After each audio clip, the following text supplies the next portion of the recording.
సాయంత్రం అందరికీ. నా పేరు సుభాషిణి. నేను మొదటిసారిగా మీకు యూట్యూబ్లో ఒక కొత్త ఆటని నేను పెట్టాలనుకుంటున్నాను. ఎందుకంటే చాలామందికి పిల్లలకి మొబైల్ తోనే ఎక్కువ ఆడడం అంటే చాలా ఇష్టం. సో మొబైల్ కాకుండా ఇంట్లోనే మనకు పాతకాలపు ఆట పచ్చీస్ అనే ఆట అనేది మనము దాని గురించి పదాలు ఎలా నేర్చుకోవచ్చు, ఎలా మనం వాక్యాలు నేర్చుకోవచ్చు, ఎలా కథలు నేర్చుకోవచ్చు అనేది నేను ఒకటి క్రియేట్ చేశాను. ఇది ఇప్పుడు మీకు చూపిస్తాను, చూడండి.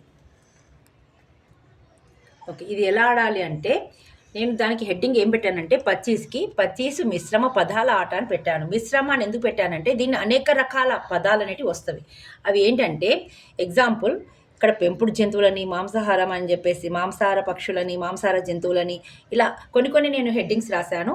ఆ హెడ్డింగ్స్ని బట్టి పిల్లలు వాటికి సంబంధించిన పదాలు 4 చెప్పాల్సి ఉంటుంది అనమాట. అయితే ఈ యొక్క పచ్చీసు మిశ్రమ పదాల ఆట అనేది ప్లస్ ఆకారంలో ఉంటుంది. ఇది ఎలా ఆడాలంటే ఇది మనకు ఎవరికి ఒక ప్రత్యర్థికి ఎడమవైపు నుండి అది మొదలవుతూ స్టార్ట్ అవుతుంది. ఎడమవైపు మొదలవుతున్నప్పుడు మొదటి గడిలో ఉన్న అక్షరం ఏముంటుందో వాళ్ళు ఈ యొక్క గవ్వల ద్వారా ఏంటంటే గవ్వల ద్వారానే మాత్రమే ఆడుకోవాల్సి ఉంటుంది. ఇప్పుడు ఇలా మొత్తం బోర్ల పడినట్టు కనబడింది మీకు, అవునా? దీన్ని పచ్చీసు అని అంటాము. పచ్చీసు అంటే 25 అని అర్థం. సో ఇప్పుడు నేను పచ్చీసు పడినప్పుడు 2 కాయలు నేను ఎక్కించుకోవచ్చు, ఎట్ ఎ టైం ఎక్కించుకోవచ్చు. ఎక్కించుకునే ముందు ఆ అనే పదంతో నేను ఒక పదం చెప్పాల్సి ఉంటుంది. అరక అలా చెప్పాల్సి ఉంటుంది. అలా మనము ఎక్కడ మనం ఇలా వేసినా కానీ దువ్వ అంటే 2 పడింది అంటే ఈ అనమాట. ఈతోని వచ్చే పదం ఏంటిది? ఇసుక. నెక్స్ట్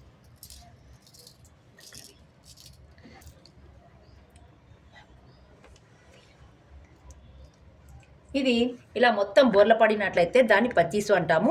పచ్చీసు అంటే అర్థం అంటే 25 అని అర్థం. సో 25 చిత్తులు అనేటి ఉంటుంది. అయితే ఒక్కొక్క గడిలో ఒక్కొక్క అక్షరం అని రాశాను నేను. ఎందుకంటే ఒక్కొక్క అక్షరం ఎందుకు రాశానంటే వాళ్ళకి పదాల పరిచయం అనేది అవుతుంది. తర్వాత ఇక్కడ ఇంటూ ఆకారంలో నేను కనబడుతుంది కదా, ఈ ఇంటూ ఆకారంలో పండ్ల పేర్లు, తర్వాత ఇక్కడ వచ్చినసరికి మాంసాహార జంతువులు, ఇక్కడికి వచ్చేసరికి పెంపుడు జంతువులు, వీడికొచ్చారు మాంసాహార పక్షులు అని చెప్పేసి అక్కడ రాష్ట్ర ముఖ్యమంత్రి పేరు, ఇక్కడ దేశం పేరు, ఇక్కడ ప్రధానమంత్రి పేరు,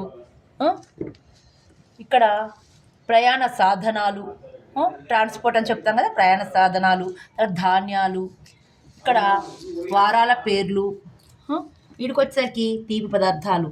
మళ్ళీ చివరికి మనం ఇక్కడికి వచ్చేసరికి ఇక్కడ వారం పేర్లు,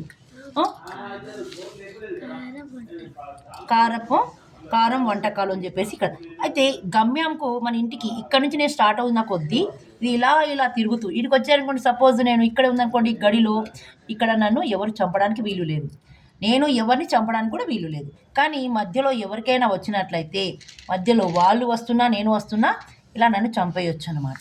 ఇలా చంపేస్తున్నప్పుడు దీనికి సంబంధించిన వాక్యం చెప్తాము, మళ్ళీ గవ్వలు వేస్తాము. అయితే ఇవి ఇలాగా 4 కాయలు పెట్టుకోవాలి. 4 కాయలు అనేటివి ఏవైనా పెట్టుకోవచ్చు. ఇలా రాళ్ళు కానీ పెట్టుకోవచ్చు, లేదా ఇలా చిప్పలు ఇలాంటివి పెట్టుకోవచ్చు, లేదంటే చింతగింజలు పెట్టుకోవచ్చు. ఏమైనా కానీ మనకు తోచిన గింజలు అనేవి పెట్టుకోవచ్చు. ఇలా మనము ముందుకు ఇలా వెళ్తూ ఉంటాము గమ్యానికి. ఇలా గమ్యానికి వెళ్తూ ఉన్నప్పుడు గమ్యంలోకి చేరుకున్నప్పుడు ఒక నీతి కథ అనేది చెప్పాల్సి ఉంటుంది.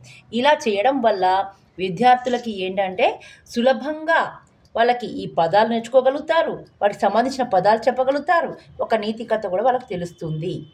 ఓకే, ఇది మీకు అందరికీ నచ్చినట్లయితే నన్ను సబ్స్క్రైబ్ చేసుకోండి, షేర్ చేయండి, లైక్ చేయండి. Thank you so much.